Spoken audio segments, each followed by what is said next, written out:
மக்களே வணக்கம். Welcome to cell voice over. இன்னைக்கு நம்ம சேனல்ல செக்ஷன் இ எபிசோட் 2 தான் பார்க்க போறோம். ஸோ எப்பயும் போல தான் நம்ம சேனல் சப்ஸ்கிரைப் பண்ணாதவங்க சப்ஸ்கிரைப் பண்ணி வச்சுக்கோங்க. அப்படியே லைக் கமெண்ட்ல தட்டி விட்டுருங்க. ஸோ இந்த டிராமால ஒரு பெரிய பிரச்சனை மக்களே. யாரை பார்க்கணும்னு தெரியல. எல்லா பசங்களும் சூப்பரா இருக்கிறானுங்க. அதனால கொஞ்சம் கன்ஃபியூஸ் ஆகுது.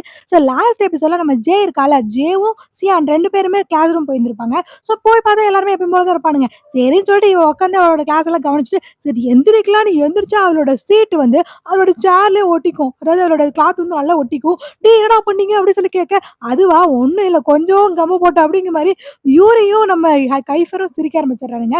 ஸோ இங்க பாரு அவ்வளவுதான், நீ இங்கே உட்காந்துக்க வேண்டியதான், நாங்களாம் கிளம்பி போறோம் அப்படின்னு சொல்லிட்டு டே இங்க பாருங்கடா யாராவது இவளுக்கு உதவி பண்ணீங்க அவ்வளவுதான் அப்படின்னு கைஃபரும் யூரியும் இருக்கிறவங்க எல்லாத்தையும் மிரட்டிட்டு அங்கிருந்து போயிடுவானுங்க. ஸோ அப்படி எல்லாரும் போகும்போது சியானும் சரி இந்த ஃபிலிக்ஸ் 2 பேருமே போனாங்களா, டேய் நான் உங்களுக்கு எவ்வளவு ஹெல்ப் பண்ணிருக்கேன், ஏன்டா என்ன விட்டு போறீங்க அப்படிங்கிற மாதிரி நம்ம ஜேசல சாரிமா நான் போய் தான் ஆகணும் அப்படின்னு சொல்லிட்டு சியான் போகலாம் டேய் நான் ப்ளீஸா காப்பாத்துக்கணும் அப்படிங்கிற மாதிரி ஜே சொல்லிட்டே இருப்பா. சரி வேற ஆப்ஷனே இல்லைன்னு சொல்லிட்டு ஃபெலிக்ஸும் சியான் 2 பேருமே சேர்ந்து சரி வர்றேன் இரு ஏன் கத்துற அப்படின்னு சொல்லிட்டு இவங்க 2 பேருமே போய் அவளை பிடிச்சி இழு எடுத்திருப்பாங்க. ஸோ ரொம்ப ஃபோர்ஸ்ஃபுல்லா ஃபிலிக்ஸ் இழுத்துருவானா, டக்குனு அவன் எந்திரிச்சோன்னா அவளோட ஸ்கர்ட் பின்னாடி ஃபுல்லாவே கிழிஞ்சிரும். ஸோ சியான் இருக்கால அவன் தான் அவனோட எல்லோ கலர் அந்த கோட் மேலே போட்டிருக்கான்ல, அந்த மேலே போட்டிருக்க ஜாக்கெட் அதை கழட்டி கொடுத்துருப்பா. இவன் வந்து இடுப்புல கட்டிட்டு வந்திருப்பான். இப்படி இவங்க 2 பேரும் போயிட்டே இருக்கும்போது சியான் வந்துட்டு இதுக்கு தான் நான் வந்து கைஃபரை பகச்சுக்க வேண்டாம்னு சொன்னேன், பாத்தியா அவன் இந்த மாதிரி ஏதாவது லூஸ் தனமா பண்ணுவான், நீ எதுக்கும் ஜாக்கிரதையா வேறு ஜே அப்படின்னு சொல்லிட்டு வருவானா. இப்படி பேசிட்டே வரும்போது வெளியில கார் கிட்ட தான் நம்ம யூரி கைஃபர்லாம் இருப்பாங்க. நம்ம ஜே பார்த்து செம கோவமா பக்கத்துல போய் அவ இடுப்புல கட்டியிருந்தால ஜாக்கெட் அதை கழட்டி நம்ம கைஃபர் மூஞ்சி மேலே வீசிடுவா. கைஃபர்லாம் ஒரு செகண்ட் ஷாக்கா பார்ப்பானா, டேய் நீ என்னடா நினைச்சிட்டு இருக்க, இங்க பாரு இந்த மாதிரிலாம் லூஸ் தனமா பண்ணா நான் அந்த ஸ்கூலை விட்டு போயிடுவேன்னு நினைக்கிறியா, இதுக்கெல்லாம் பயப்படுறாள் நான் ஒன்றும் கிடையாது, பாத்திரலாம் நீயா நானா அப்படிங்கிற மாதிரி நம்ம ஜே சவால் விட்டுருப்பான். பக்கத்தால் நிற்கிற சீன் வந்துட்டு ஏமா வாய வச்சுட்டு கம்மன் இருக்க மாட்டியா, ஏன்டி இப்படி எல்லாம் பேசுற அப்படிங்கிற மாதிரி நம்ம சீன் பார்த்துட்டே இருப்பான். ஸோ அப்படியே கட் பண்ணா நைட்டு வந்து நம்ம ஜே தனியா போறங்காட்டிக்கு இவன் பக்கத்தால கூட வந்து வீடு வரைக்கும் கொண்டு வந்து விட்டுட்டு போவான். ஓ இதான் உன் வீடா அப்படின்னு சொல்லிட்டு அவன் பேசிட்டு இருக்கா. ஆமா ஆமா அப்படின்னு சொல்லியிருப்பா. ஸோ ரொம்ப ரொம்ப தேங்க்ஸ்டா இது வரைக்கும் என்ன கொண்டு வந்து விட்டதுக்கு அப்படின்னு ஜே சொன்னதுக்கு, அதெல்லாம் பரவாயில்ல இருக்கட்டும், இங்க பாரு இப்பதான் நம்ம ஃப்ரெண்ட்ஸ் ஆயிட்டுமே, ஸோ இதெல்லாம் சகிச்சதுதான், அது மட்டும் இல்ல நீ கைஃபர் கிட்ட கொஞ்சம் ஜாக்கிரதையா இரு அப்படிங்கிற மாதிரி நம்ம சிஎன் சொல்லியிருப்பான். சரி ஓகே நான் கிளம்புறேன் அப்படின்னு சொல்லிட்டு ஜே வந்து உள்ள போயிடுவாளா. ஸோ உள்ள போன பிறகு இவனுக்கு சரி நம்ம வீட்டுக்கு கிளம்பலாம் அப்படின்னு சொல்லிட்டு இவனுமே அப்படி கிளம்பி ஹாப்பியா போய்கிட்டே இருக்கும்போது ஆப்போசிட்ல ஒரு 4-5 பசங்க வந்து எங்கடா போற அப்படின்னு பிடிச்சிடுறாங்க. ஸோ இவனுங்க வேற யாரும் கிடையாது, போன எபிசோட்ல நம்ம சிஎன் போட்டு அடி அடி அடிச்சான்ல அந்த 4 பசங்க தான். தனியா மாட்டினியா, இதுக்காக தான் காத்துட்டு இருந்தோம், நீ எப்ப மாட்டுவ உன்னை பொழக்கலான்னு சொல்லிட்டு அவனுங்க எல்லாமே போட்டு நம்ம சிஎன் அடி அடி அடிச்சிருவானுங்க. கட் பண்ண நம்ம ஜேதா காட்டாங்க. ஸோ இவன் உள்ள போனா உள்ள ஆல்ரெடி எரிஸ் இருப்பான். ஸோ இந்த எரிஸ் யாருன்னா நம்ம கைஃபரோட பரம எதிரி. ஸோ இவன் இருப்பான், அதாவது ஜேவோட அண்ணா. ஸோ ஜேவோட பெரிய அண்ணா தான் நம்ம போன எபிசோட்ல ஒரு அண்ணா பார்த்தோம்ல அந்த அண்ணா, அவரோட பேரு ஆங்கிலே.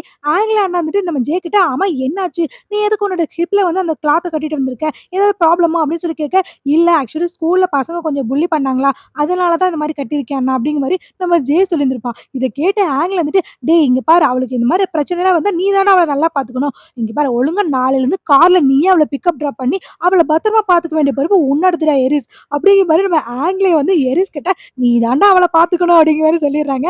சிவனோட ஆப்ஷன் நம்ம சரி நான் பாத்துக்கிறேன் அப்படிங்கிற மாதிரி சொல்லியிருந்திருப்பான். கட் பண்ண அப்படியே அடுத்த நாள் காட்டுறாங்க. எரிஸ் வந்துட்டு சரி நான் கார்ல போறேன், இங்க பாரு என் கூட பேசுற வேலையில வச்சுக்காது, அமைதியா என் கூட வந்துட்டு அமைதியா போயிரு அப்படின்னு சொல்லிட்டு இவன் ஒரு மாதிரி கோமானே வருவான். ஸோ வேற வழியே இல்லாம ஜேவும் கூட போயிருப்பான். ஸோ கிளாஸ் ரூம் போனோன்னே அவ போய் எப்பயும் போல அவளோட பிளேஸ்ல உட்காரலான்னு உட்காந்தோடனே கரெக்டாக அந்த இடத்துக்கு கைஃபர் வந்துடுறான். ஸோ வந்துட்டு ஒரு பேப்பரை கொண்டு வந்து வச்சுட்டு இந்த அப்போ இதெல்லாம் வாங்கிட்டு வந்து கொடு அப்படின்னு சொல்ல ஆரம்பிச்சிடறான். டேய் நான் சொன்னா உங்களுக்கு புரியாதாடா, என்னால ஏதாவது பண்ண முடியாது அப்படிங்கிற மாதிரி நம்ம ஜே சொல்ல, அதெல்லாம் தெரியாது மரியாதை எங்களுக்காக வாங்கிட்டு வந்து கொடு அப்படிங்கிற மாதிரி கைஃபர் மாட்ட ஆரம்பிச்சிடறான். இங்க பாரு நீ என்ன மாட்டினாலும் சரி என்னால எல்லாம் இதெல்லாம் பண்ண முடியாது அப்படிங்கிற மாதிரி ஜே சொல்லிடுவாளா. பக்கத்துல இருக்க ஃப்ரெண்ட்ஸ் எல்லாம் எங்களுக்காக வாங்கிட்டு வந்து கொடு அப்படிங்கிற மாதிரி கெஞ்ச ஆரம்பிச்சிடறானுங்க.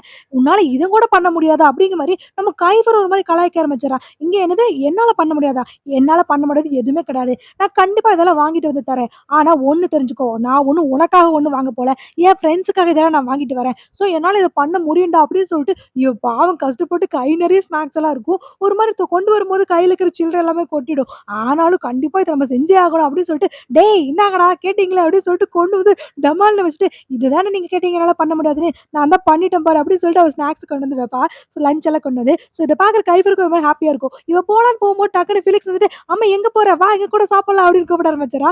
நம்ம ஜேகே பரவாயில்லடா கொஞ்சமாதிரி என் மேல பாசம் இருக்கே வாங்கிட்டு வந்து கொடுத்ததுக்கு அப்படின்னு சொல்லிட்டு சரி சரி வர இரு அப்படின்னு சொல்லிட்டு இவளும் போய் உட்காந்து சாப்பிடலான்னு உட்காருவா.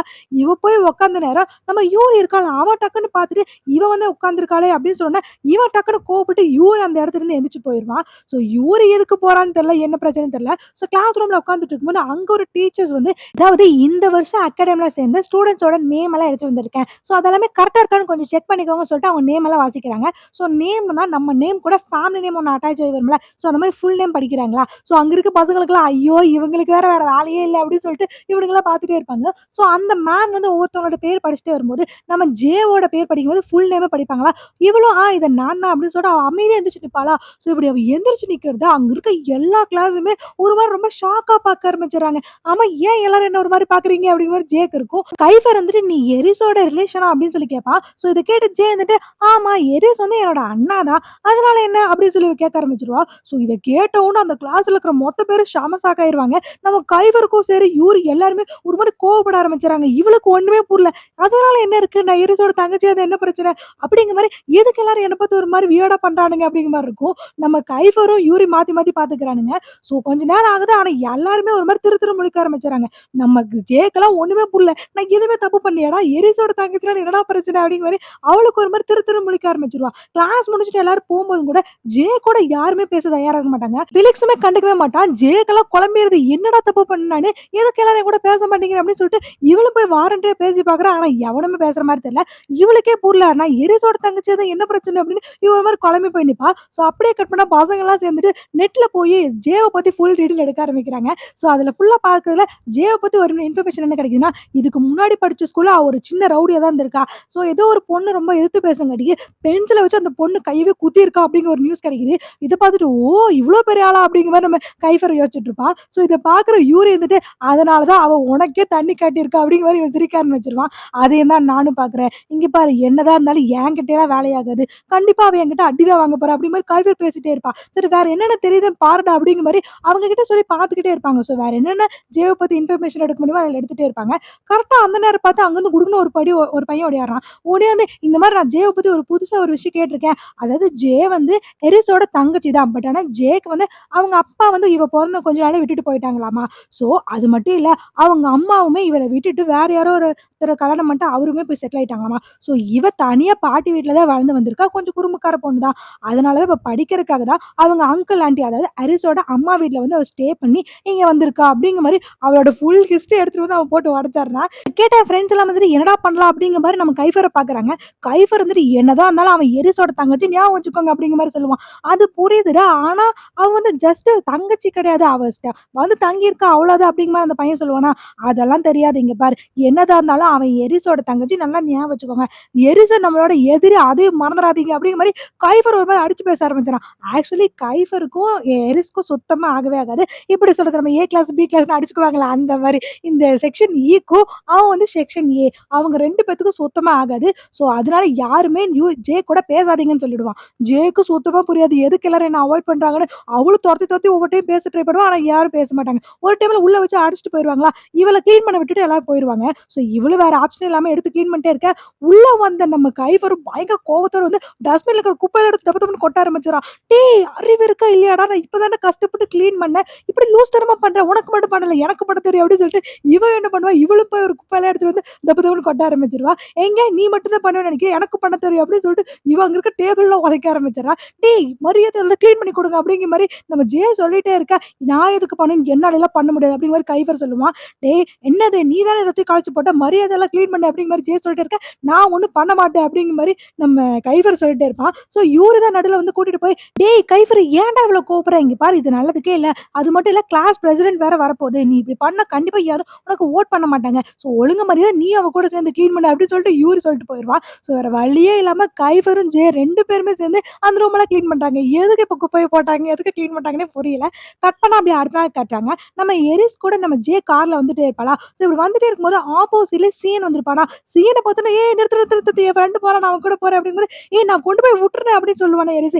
இல்ல இல்ல இங்க பாரு என் ஃப்ரெண்டு வரான் நான் அவன் கூட தான் போவேன். நீ இப்ப நிறுத்த போறியா இல்லையா அப்படின்னு சொல்லிட்டு சரி சரி நான் பாய் பாய் அப்படின்னு சொல்லிட்டு இவ இறங்கி குடுகுடுன்னு ஓடிடுவா.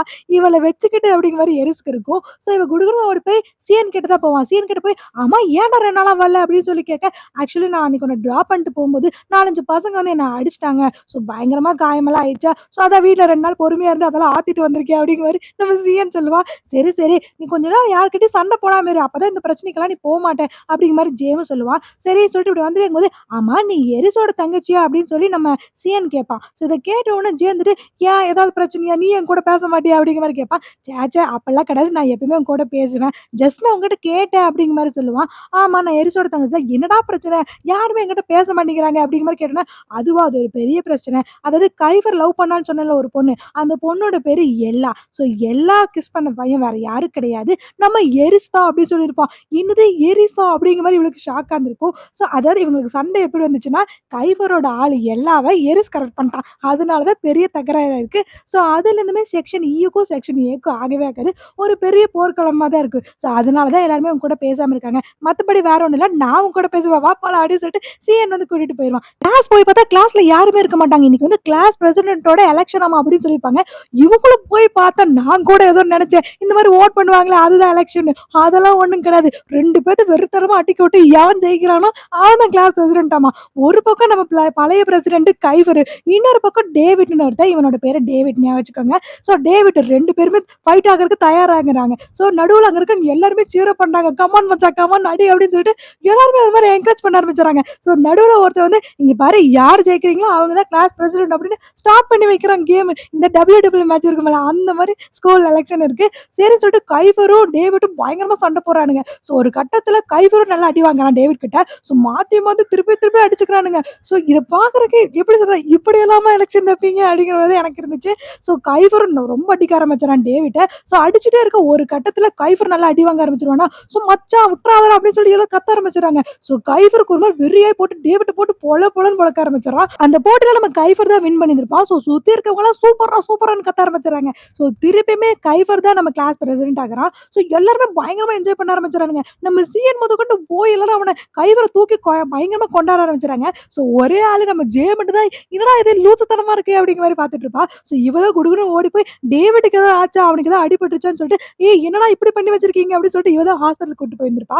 ஸோ நம்ம டேவிட்டுக்காக இவ ஒருத்தி மட்டும் தான் இருப்பா. அப்படியே கட் பண்ணா அதுதான் கிளாஸ் ரூம்ல காட்டுறாங்க. வந்து வீட்ல இருந்து வரும்போது நம்ம சிஎனுக்காகவும் டேவிட்காகவும் ஃபுட் எல்லாம் கொண்டு வந்து கொடுத்திருப்பா. "இந்தா இது உனக்கு தான்" அப்படின்னு சொல்லி டேவிட்டையும் சிஎனையும் ஒரு மாதிரி ஃப்ரெண்ட் எல்லாம் சேர்த்து விட்டுருப்பா. இந்த விஷயத்த பின்னாடி இருந்து யூரிக்கும் கைவருக்கும் அப்படியே தக தகன்னு எரிய ஆரம்பிச்சிருக்கும். இந்த பக்கம் சிஎன், "வா நம்ம ஃப்ரெண்டு" அப்படின்னு சொல்லிட்டு நம்ம டேவிட் கூட கையெல்லாம் குழப்பி இருப்பானா. ஸோ இதை பாக்குற யூரிக்கு, "என்னடா இது புதுசு புதுசாலாம் அவ பண்ணிருக்கா" அப்படிங்கிற மாதிரி யூரிக்கு இருக்கும். ஸோ ஃபுட்டுக்காக ரொம்ப ரொம்ப தேங்க்யூ அப்படின்னு சிஎன் சொல்லியிருந்திருப்பா. "இங்க பாரு என்னால முடிஞ்ச அளவுக்கு நான் ஃபுட்லாம் கொண்டு வந்து கொடுக்குறேன்" அப்படின்னு நம்ம ஜேவும் ஜாலி, அதாவது இவங்க 3 பேரும் ஒரு கேங் மாதிரி இருந்திருப்பாங்க. இதை பாக்குற பின்னாடி இருக்கிற யூரிக்கும் சரி கைவருக்கு, இவளை ஏதாவது ஒண்ணு பண்ணணும்டா அப்படிங்கிற மாதிரி இருக்கும். கரெக்டா அந்த நேரம் ஒரு மிஸ் வந்து, "அதாவது நெக்ஸ்ட் பேரு உங்களுக்கு பிடி பேரு" அப்படி சொல்லிட்டு போயிடுறாங்க. இப்படி சொல்லிட்டு போன அடுத்த செகண்ட் அவனுங்க எல்லாம் என்ன பண்றானுங்க, டக்குன்னு அதே இடத்துல ட்ரெஸ் எல்லாமே ரிமூவ் பண்ண ஆரம்பிச்சிடறானுங்க. ஸோ உள்ளுக்குள்ள ஒரு புள்ள இருக்கு அதெல்லாம் தோணல. அவனுங்க பார்த்துட்டு டக்கு டக்குன்னு ட்ரெஸ் மாத்துறானுங்க. நம்ம ஜெயந்திரன், "டேய் நான் இங்க ஒரு புள்ள இருக்கேன்டா, கண்ணுக்கு தெரியுதா இல்லையா" அப்படின்னு அவ சொல்ல ஆரம்பிச்சிடறா. ஆனா யாருமே மதிக்கிற மாதிரி தெரியல. ட்ரெஸ் மாத்திட்டு பிடி பேருக்கு போயிடுறாங்க. இப்ப அப்படியே செக்ஷன் ஏ பசங்கள காட்டுறாங்க. எரிஸ தான் காட்டுறாங்க. ஸோ எரிஸ் உட்காந்துட்டு இருக்க, இந்த மாதிரி செக்ஷன் இ எல்லாமே ப்ளே பண்றதுக்காக ப்ளே கிரவுண்ட் போயிருக்காங்க அப்படிங்கிற மாதிரி இன்ஃபர்மேஷன்லாம் சொல்லிட்டு இருக்காங்க. "ஓ அப்படியா?" அப்படிங்கிற மாதிரி இவனுமே அதை கேட்டுட்டே இருப்பான். கரெக்டா அந்த நேரம் பார்த்து அந்த எல்லான்னு ஒரு பொண்ணு சொன்னாங்க. அதாவது நம்ம எரிஸோட கேர்ள் ஃப்ரெண்ட் அந்த பொண்ணு வந்தது. ஸோ நம்ம கைஃபரோட எக்ஸ் கேர்ள் ஃப்ரெண்ட் இப்போ பிரசன்ட்ல எரிஸோட கேர்ள் ஃப்ரெண்ட் அந்த பொண்ணு வந்தது. வந்தோடனே, "ஹாய் டார்லிங்" அப்படிங்கிற மாதிரி நம்ம பேசிட்டு இருக்கா. ஸோ இந்த மாதிரி நம்ம 2 பேரும் சேர்ந்து எங்கேயாவது வெளியில போலாமா அப்படிங்கிற மாதிரி, எல்லாம் வெளியில போலாமா அப்படிங்கிற மாதிரி கேட்பா. இவளும், "கண்டிப்பா நான் உன்னை கூட்டிட்டு போறேன்" அப்படிங்கிற மாதிரி எரி சொல்லியிருந்துப்பா. சொல்லிட்டு, "இப்ப நமக்கு ஒரு முக்கியமான வேலை இருக்கு. ஸோ நம்ம எல்லாருமே அந்த பாஸ்கெட் பால் பிளேயருக்கு போலாம்.